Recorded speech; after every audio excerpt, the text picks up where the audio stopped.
بسم الله الرحمن الرحيم. ازيكم عاملين ايه؟ فيديو جديد. فيديو النهارده هنتكلم عن تشتري ايه من عروض التريبل زيرو او الزيرو تريبل من سامسونج، وجايب لكم تفاصيل اكتر للعرض عشان ناس كتير بتقولي لا ده ربا، لا ده مش عارف ايه. يا اسطى انا ما تحطنيش في المشاكل دي، اقتنع بوجهة نظرك لنفسك. سواء صاحب محل فانت شغال اصلا بتتاجر مع الربا 40%، ده عرض سنتين زيرو ضرايب، فما تجيش تخش توجع دماغي وتشتمني بسبب الحوار ده. لا، انا جايب النهارده عرض وناس اشتريته وناس جابت منه لحد 300,000 جنيه وبتصت على سنتين ماشي واستفادت بالعرض ده. النهارده بقى جايب لك خلاصه الخلاصه، تشتري ايه من 5000 جنيه لحد 60,000 جنيه.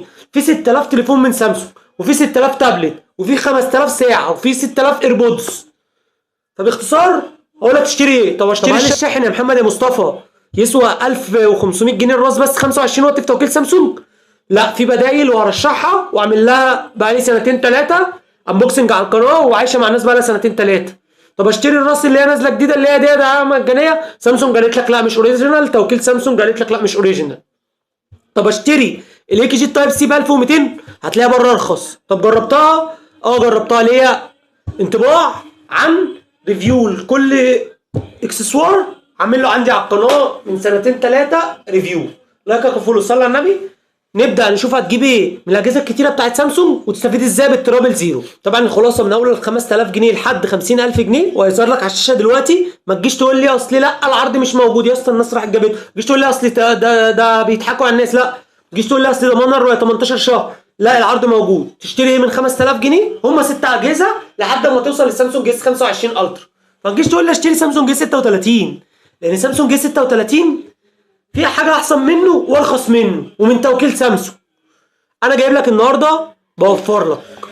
طبعا برضو هنتكلم عن نقطه تانية، هي نقطه الاسعار. المحل بيشتغلك وبيوهمك ان هو يقول لك كل التفاصيل اللي انا بديها لك دي على فكره مش مهم طول المقدمه. بص، عشان اللجوم اللي بيحصل علينا بدون سبب ده بيضايقني، وانا بحب اخدم الناس وبحب اخدمك انت. اللي بيحبني ده على راسي واللي انا بحبه ده على راسي. لكن لما نلاقي المحلات بتبعت ناس تشتمنا وشويه يشتمونا وشويه مش عارف ايه كل ده عشان انا بجيب لك عروض من غير زيرو تقسيط.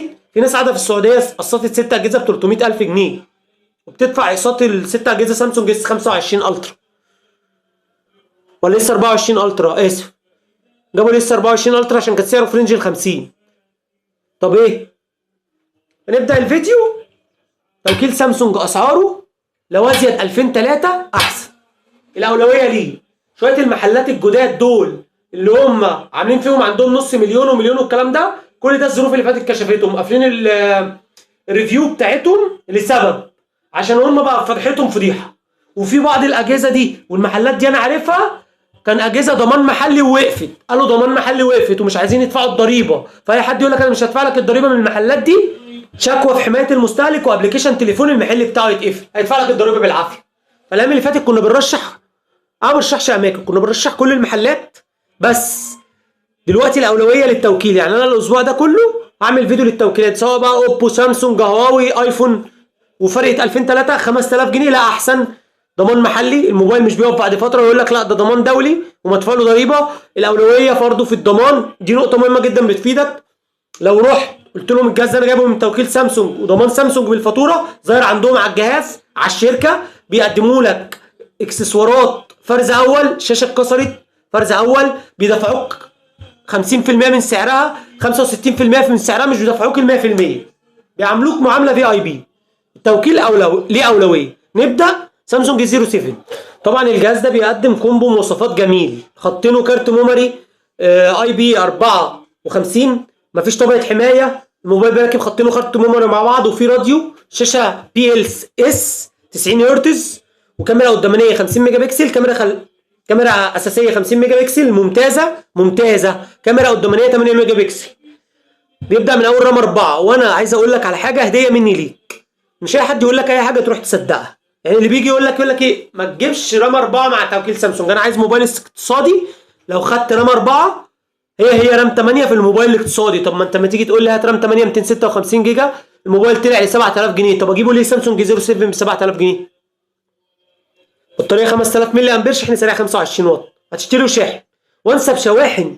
انا عامل لها انبوكسنج لسلسله سامسونج بقى لها سنتين ثلاثه، هسيب لك الفيديو في الديسكربشن اتفرج عليه.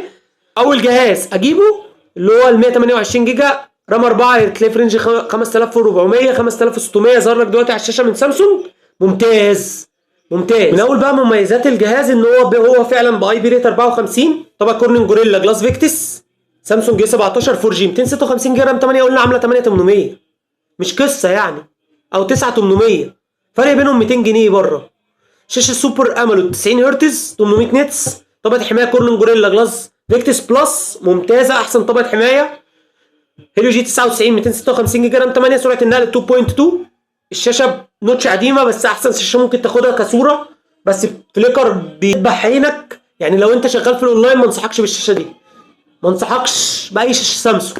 خش بقى على هونر او اوب او مثلا انفينكس بتقدم شاشات بفليكر دلوقتي مريح، بس الاولى في الشاشات الفليكر هي هونر. 6 سنين تحديثات من سامسونج. كاميرا اساسيه 50 ميجا بكسل فيها اي او اس، كاميرا قدامانيه 13 ميجا بكسل، بطاريه 5000 ملي امبير، شحن سريع 25 واط. موبايل ممتاز جدا من سامسونج، مش اللي هو احسن موبايل في السعر، لا الموبايل ده على قد فلوسه. بس اللي بيحب سامسونج هيقول لك انا عايز سامسونج A17، بس انا بالنسبه لي ما يسواش ال 10000 جنيه. بس الفيديو بتاع النهارده ده حبا في الناس اللي بتحب اجهزه سامسونج نقطه. ومن اول السامسونج A55 15000 جنيه ممتاز. يا اما 55 يا اما 55 خلص يبقى اجيب A55، ما تقوليش A36 هجيبه ب 18، لا A55 56 جيجا رام 8 على توكيل سامسونج. النهارده اللي كنا بنشتم فيه السنه اللي فاتت عشان كان سعره عالي وصل ل 26000 و28000 وكانوا بيرشحوه. طب انت جبته ب 28000 والنهارده تبص سعر 14 15000 جنيه، اصبر هتاخد صفقه نضيفه. تقوليش سامسونج A36 او A35 النهارده ب 18 برضه هيظهر لك على الشاشه. يبقى انا هجيب سامسونج A55 معاك 256 جيجا رام 8 معاك 4 سنين تحديثات اندرويد 14 بيتحدث لحد 18، 5 سنين تحديثات امان، طبقه حمايه ممتازه، اي بي ريت 67 بينزل تحت الميه متر ونص، بيقعد معاك نص ساعه، طبقه حمايه تحفه من سامسونج. مونتريلا جلاس فيكتس، كاميرا اساسيه 50 ميجا بكسل 4K، كاميرا الترا وايد 12 ميجا بكسل، كاميرا ماكرو 5 ميجا بكسل، خلفيه 50 ميجا بكسل بتصور برده 4K ممتازه. دلوقتي بقى ممتاز لانه ب 14000 جنيه. لما انا بقول لك الموبايل ده وحش لسبب سعره. كل الموبايلات حلوه عشان ما اريحك بقى واريح دماغي، كل الموبايلات حلوه بس سعره كام؟ اول حاجه بقولها لك ده عامل كام؟ عامل كذا، ما يسواش. ده مبدئي انما احط فلوس في حاجه تستاهل، وده احنا اللي كسبنا فيه بقى لنا 3 4 سنين. الناس حبتنا بسبب كده. ستيريو بلوتوث 5.3، بطاريه 5000 ملي امبير، شحن 25 واط، بطاريه بتنفذ بسرعه جدا، تقعد معاك 4 ساعات سكرين اون بعد التحديث الجديد. واخيرا المعالج 1480 يعني دلوقتي كويس في الفئه المتوسطه ان انا اجيب موبايل ب 15000 جنيه بالسعر ده. عظمه 256 جيجا بعد ما سعره كله رخص. اقول لك الموبايل ده 10 من 10 من سامسونج بضمان محلي سنه، بي سم كمان، كل حاجه موجوده في الجهاز ده. دلوقتي بقى كويس. لكن تقول لي 28000 جنيه السنه اللي فاتت، وده يقول لك روح هات وده يقول لك روح هات وده يقول لك روح هاته. طب انت ازيك بقى اللي جبته ب 28000 جنيه مش كنت بتشتمني؟ اشرب بقى. اطلع يا محمد يا مصطفى لحد 20000 جنيه، لا اجيب ال 256 جيجا رام 8 ب 22500. انا اجيب لي راس شاحن وجراب وبتاع، الباكج كله هيخش في 25000 جنيه 256 جيجا رام 8 من توكيل سامسونج. هاخد سامسونج A56 امكانيات اعلى بحل مشاكل اخطاء السنه اللي فاتت بسعر اقل. يعني انت دلوقتي جايب سامسونج A56 ب 22000 جنيه و55 كانوا بيقولوا لك هاتوا السنه اللي فاتت لما كان بكام؟ كان ب 30000 جنيه. وانا لو انا نازل اشتري على قد فلوسي 16000، لو انا هجيب قسط بقى من عروض الزيرو تريبل من سامسونج هجيب سامسونج A56 مش هجيب الاي 55. هستفاد بقى بالمعالج 1580، هستفاد بالتحديثات احسن، بطبقه الحمايه الاعلى، بالكاميرا اللي بقت اتحسنت، بالشبكات اللي بقت احسن من الجيل اللي فات، بالبطاريه اللي بقت احسن من الجيل اللي فات، بالسوفت وير، بالذكاء الاصطناعي، بكل الكلام ده هاخد سامسونج A56. وهنطلع بقى هنسيب كل ده. ما تقوليش بقى اجيب سامسونج في 24 اف اي و25 اف اي اللي هو دلوقتي هينزل مثلا في رينج 35 40000.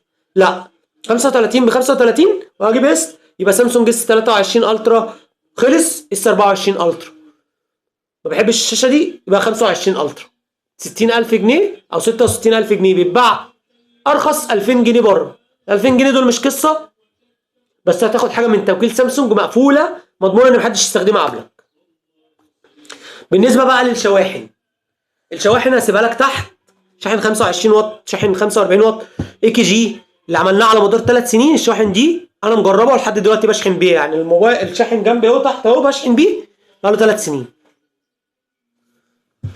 لقيت شاحن 25 واط على توكيل سامسونج ب 1000 ونص، لا ما جابوش حرام. تاني دوت بالكابل النهارده عامل 750 جنيه وضمان سنه من الستور، وبقاله 3 سنين عايش مع الناس وممتاز. ساعات السمارت هتظهر لك على الشاشه، الايربودز هتظهر لك على الشاشه. التابلتات الغي، لان سعر سامسونج في التابلتات مبالغ فيها. اتمنى ان انا اكون قدرت اخدمك وما زعلش مني، انا اسف عشان اتعصبت، بس انت ما بتشوفش احنا بنشوف ايه. يعني واحد عنده على الفيسبوك 100,000 وما بياخدش فلوس والناس بتشتمه، اللي هم اللجان والكلام ده، والمحلات بتبعت لنا شغل وما بنرضاش ناخده عشانك، عشان ثقتي معاك. ليه؟ عشان ثقتي معاك، عشان انا بحبك، عشان لما اصوحك واقول لك هات من المحل ده انا عندي 100% مصداقيه. لو واثق ان الشغل ده هيضرني هيضرك يبقى هيضرني. لا كفلوس. صلى على النبي ومع السلامه.